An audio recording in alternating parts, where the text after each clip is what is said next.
Sahabat dan saudaraku, mari menggunakan waktu mempelajari firman Tuhan hari ini.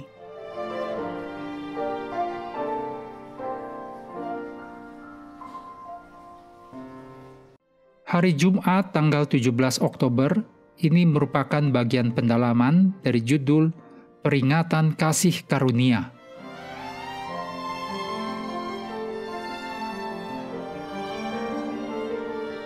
Kita mulai dengan doa singkat yang didasarkan dari 1 Petrus 5 ayat 6.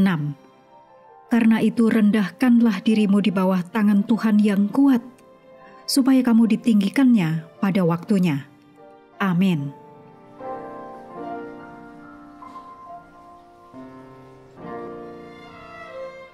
Bacalah tulisan Ellen G. White dalam judul Menyeberangi Sungai Yordan dalam buku Alfa dan Omega jilid 2, halaman 83-89.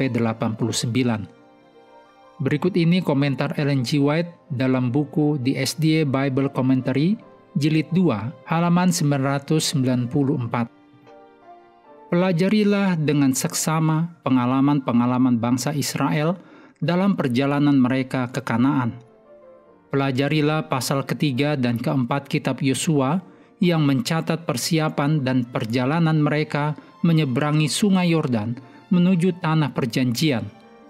Kita perlu menjaga hati dan pikiran kita tetap terlatih dengan menyegarkan ingatan kita dengan pelajaran-pelajaran yang diajarkan Tuhan kepada umat-Nya di masa lalu. Maka bagi kita, sebagaimana Dia merancangnya bagi mereka, ajaran firman-Nya akan selalu menarik dan mengesankan.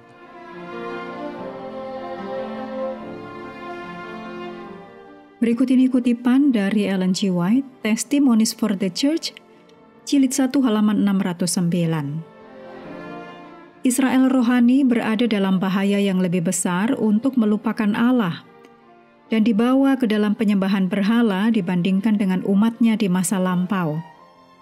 Banyak berhala disembah, bahkan oleh orang-orang yang mengaku sebagai pemelihara Sabat. Allah secara khusus memerintahkan umatnya di masa lampau untuk berjaga-jaga terhadap penyembahan berhala. Sebab jika mereka berhenti melayani Tuhan yang hidup, kutuk Tuhan akan menimpa mereka. Sementara jika mereka tetap mengasihi Tuhan yang hidup dengan segenap hati, segenap jiwa, dan segenap kekuatan, Tuhan akan memberkati mereka dengan berlimpah-limpah, baik bakul maupun di dalam persediaan mereka, dan akan menyingkirkan penyakit dari tengah-tengah mereka.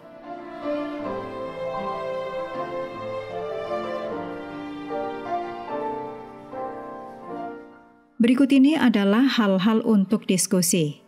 Yang pertama, diskusikan dalam kelas tentang penyeberangan sungai Yordan yang penuh mujizat. Bagaimanakah mendefinisikan mujizat? Mengapa tampaknya Allah tidak melakukan mujizat-mujizat yang sama pada masa kini? Yang kedua, cara-cara praktis apa yang dapat disarankan di kelas untuk mencegah kelupaan rohani, baik sebagai individu maupun sebagai gereja? Meskipun penting bagi kita untuk memiliki hubungan yang dinamis dan berkelanjutan dengan Allah, dan bahwa kita tidak membangun seluruh pengalaman kekristenan kita di atas pengalaman-pengalaman yang kuat di masa lalu, diskusikan bagaimana kita masih dapat menggunakan pengalaman-pengalaman kita di masa lalu sebagai pengingat bahwa Allah telah bekerja di dalam hidup kita.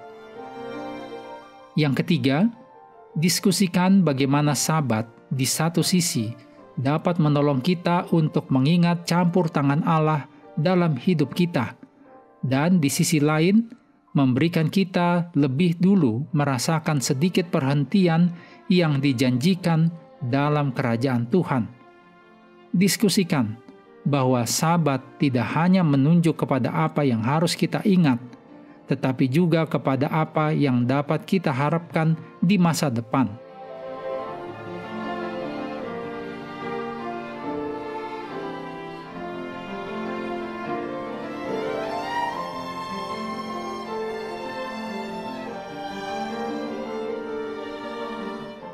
Mengakhiri pelajaran hari ini, mari kembali ke ayat inti, Yosua 4 ayat 23 dan 24.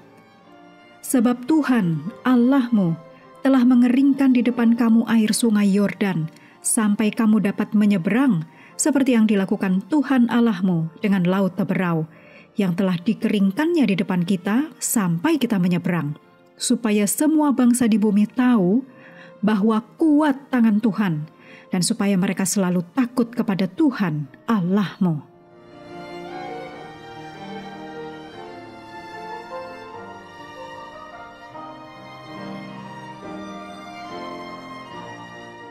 Mengakhiri pelajaran hari ini, sahabat juga perlu melengkapi waktu untuk bersekutu dengan Tuhan setiap hari dengan bacaan Alkitab sedunia. Percayalah kepada nabi-nabinya, yang melanjutkan dari Ulangan pasal 31. Tuhan memberkati kita semua.